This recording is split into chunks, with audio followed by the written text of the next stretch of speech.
Saudações, sejam bem-vindos às notícias da Serra TV Online. O ministro da Administração Estatal e Função Pública escala o distrito de Gorongosa em visita de trabalho.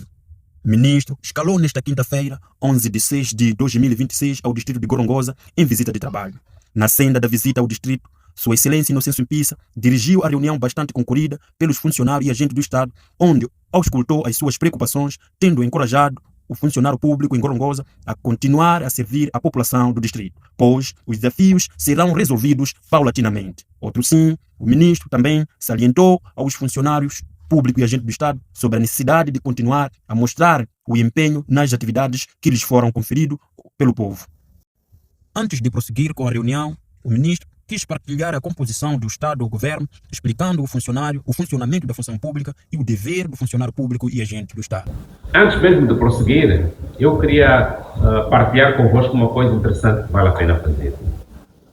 Todos pertencemos ao Estado, fazemos parte do Estado. O Estado, no geral, ele é representado por um governo, não é verdade? Por um governo.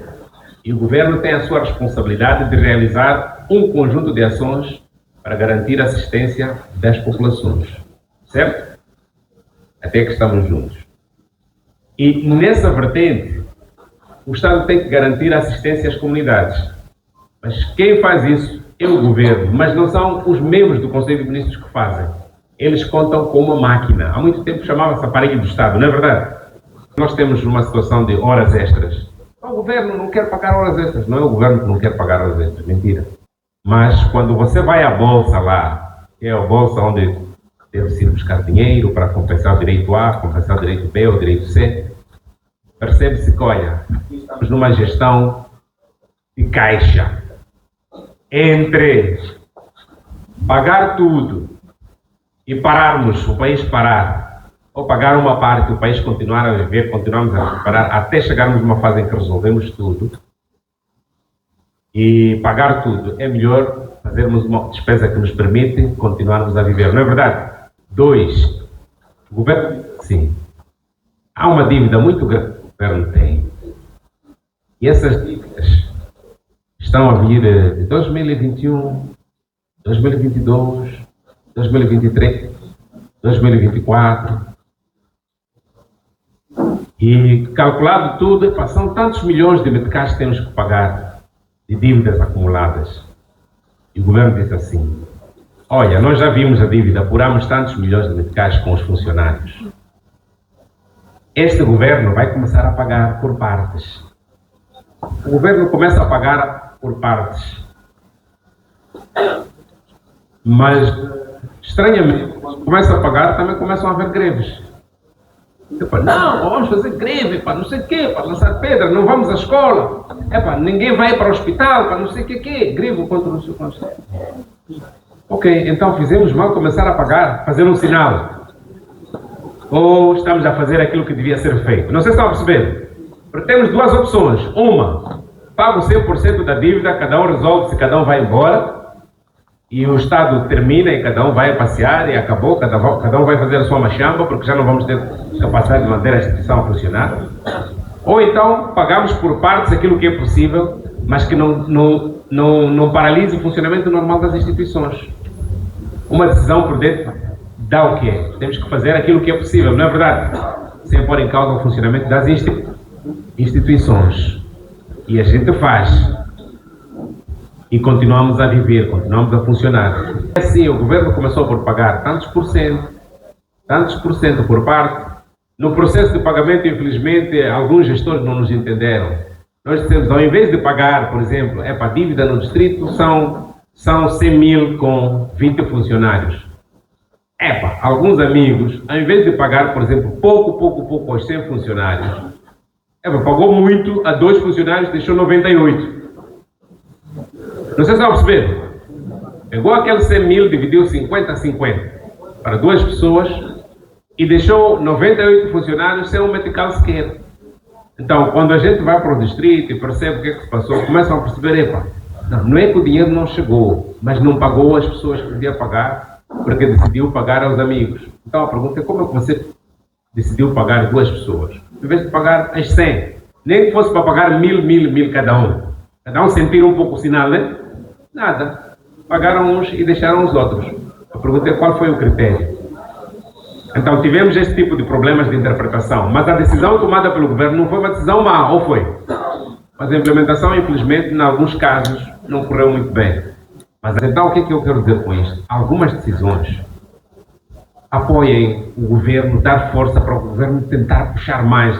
Quer dizer, ali tem pessoas, não tem robôs.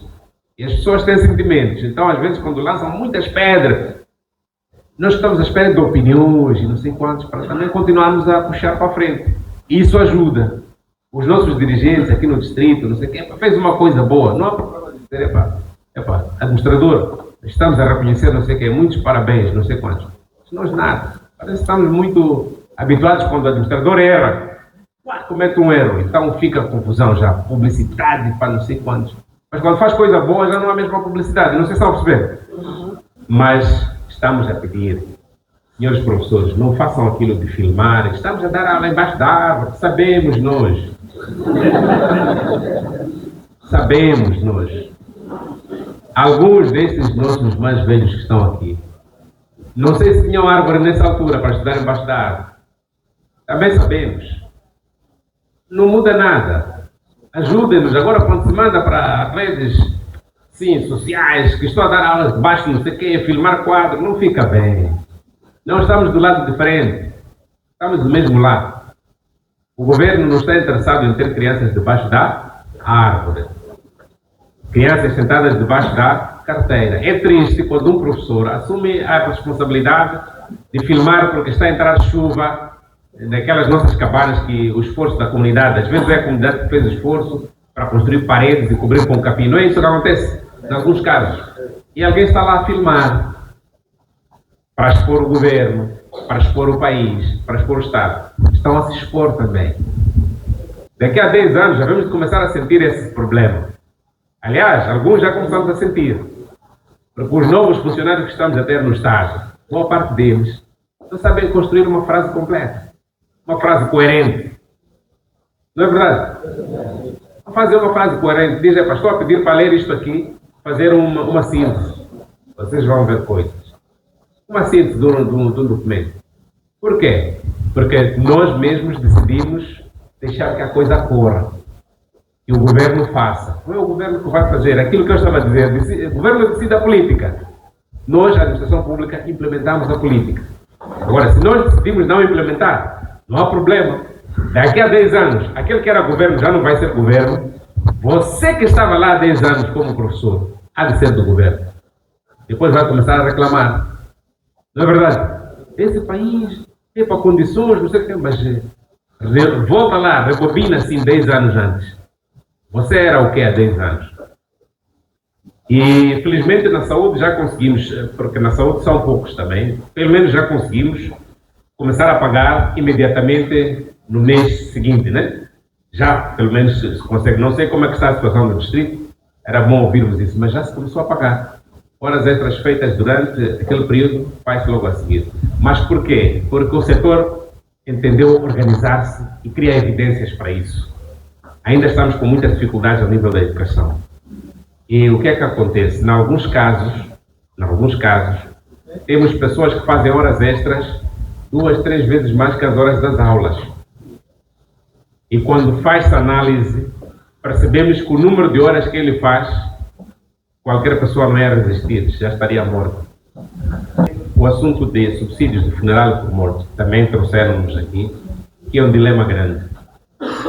E nós estamos a falar isto, porque tivemos que discutir e conversar e pressionar o nosso setor de economia e finanças. Há duas coisas aqui. Uma, as unidades de gestão. O que se decidiu, na verdade, é que há um orçamento que tem que estar sempre disponível. Não pode ser mexido. E esse tem que ser requisitado imediatamente. Os gestores, eu não sei se os gestores conhecem a circular número 1 do Gabinete do Ministro das Finanças de 2026, de 30 de janeiro, que aposta lá, de facto, que passa a ser obrigatório e mandatório processar esses subsídios em 48 horas no máximo, sendo possível fazer assim. Ele é solicitado e disponibilizado sem qualquer condicionalismos. Está lá, introduziu-se. Como disse, a decisão está lá, mas o desafio na implementação é outro. E esse desafio foi levantado durante as visitas presidenciais do ano passado. E nós tivemos que tomar uma medida para apoiar os funcionários. Não sei como é que está a implementação, mas eu vou ter uma reunião, como disse, com gestores na segunda-feira, aliás, no sábado, com gestores da província, para ouvirmos como é que está a ser feito este exercício. Como é que eles estão a fazer, se estão a conseguir, se não estão. Porque das vezes que nós reunimos com nossos colegas, continuam a dizer que andam ainda com dificuldades. Andam com dificuldades, é penoso. Quando falece um colega, depois temos que ir pedir não sei aonde. Sobre a assistência médica e medicamentosa, também que é um dos desafios que temos, estamos agora a concluir um pacote. E na discussão que nós fizemos, e como dizíamos, a nossa tarefa é representar o funcionário. E nós ali tivemos que definir primeiro as coisas. Nós dissemos, bom, o Ministério da Administração Estatal é o setor que deve ser servido, porque nós representamos o cliente. O cliente quem é? É o funcionário público, não é verdade? Então nós representamos o cliente. O Ministério das Finanças é o nosso operativo. E é a ele que cabe fazer os descontos e o dinheiro entregar ao Ministério da Saúde. Ao Ministério da Saúde cabe-nos servir, prestar-nos a nós o serviço do dinheiro que nós pagamos. Então, o que é que o Ministério da Saúde está a fazer agora? Está a concluir um processo ou um projeto de como vamos servir os funcionários da melhor forma possível. Porque percebeu-se que sim, às vezes até o problema principal não está na assistência médica, portanto, assistência médica, mas os desafios estão mais na assistência medicamentosa. Porque a pessoa vai ao hospital, tem assistência, faz o diagnóstico, dizem o que é, mas logo a seguir, ou tem os medicamentos que tem, ou então tem limitações de encontrar medicamentos. E aí é onde está o maior problema. Às vezes até há problemas de assistência médica, mas a maior parte dos problemas estão na assistência medicamentosa. E é claro que queremos reforçar com a introdução deste modelo que vamos fazer. Devia ter já sido aprovado, mas há algumas consultas que estamos a fechar, que é para facilitar o acesso a medicamentos por parte dos nossos colegas. Ainda que signifique sair para uma farmácia que esteja aqui lá privada ou qualquer outra coisa que nos permita termos acesso aos medicamentos e não ao preço normal do mercado. O preço do mercado é um assunto de pensões, de sobrevivência e aposentação. Nós estamos nesse capítulo a demandar ao INPS. Nós fizemos uma primeira coisa na lei do Estatuto, para quem tem acesso à lei do Estatuto de 2022, inscrevemos a possibilidade de o INPS poder ser feito ou termos representações ao nível das províncias. Era para facilitar não só o processamento, mas também a questão das pensões de aposentação. O que estamos a fazer agora é ver se garantimos que uma unidade de facto seja mantida ao nível tanto das províncias, para que seja possível acelerar este processo de aposentação e de sobrevivência, para garantir que os funcionários sejam devidamente assistidos. Neste ano, o Governo, através de sua excelência Primeira-Ministra, anunciou a retoma dos atos administrativos. Acho que todos acompanharam. Foram dispensados cerca de 1.000 milhões de meticais. Isso significa 1 bilhão, não é verdade? 1 bilhão. Vamos sim retomar os atos, significa que não vai abranger a todos. Eu mandei cancelar as mobilidades. E eu vou explicar porquê. Senão vão dizer também uma má decisão. Não é uma má decisão, eu vou explicar porquê. Mandei cancelar as mobilidades. E o que é que está a acontecer ou o que é que estava a acontecer? O que é que está a acontecer?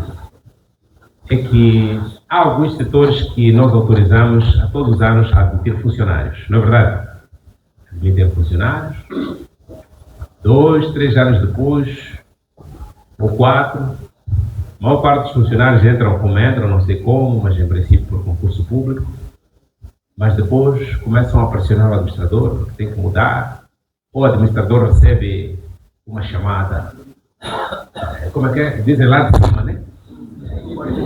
Dizem, recebe uma chamada lá de cima. Lá de cima, ninguém sabe qual é esse em cima, mas é lá em cima. Chama, epa, vê lá aí fulano de X, ou meu sobrinho, ou não sei o quê. E ele não tem coragem de dizer, não, o distrito precisa desse quadro. Porque senão pensa que, não, se eu não autorizarem, tem problemas, depois, de repente essa cadeira aqui, não sei o quê. Então faz esforço de mobilizar e transferir. E geralmente saem dos distritos para as cidades. O que é que está a acontecer nas cidades? E o que é que está a acontecer nos distritos? Nos distritos, o distrito vai ter sempre desfalque.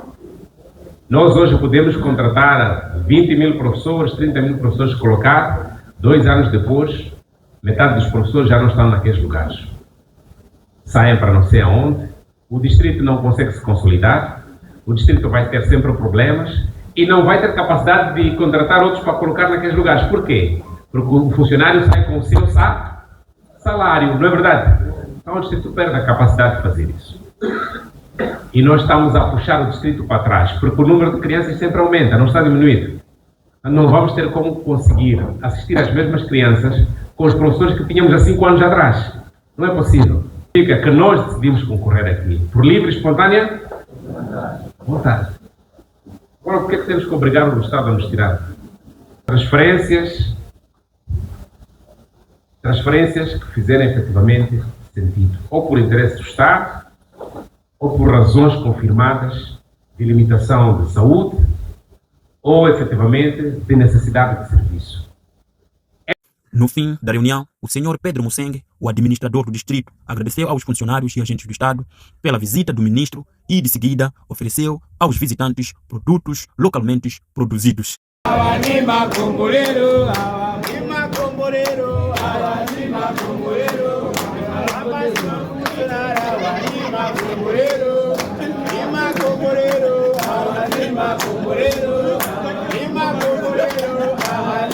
Congolero,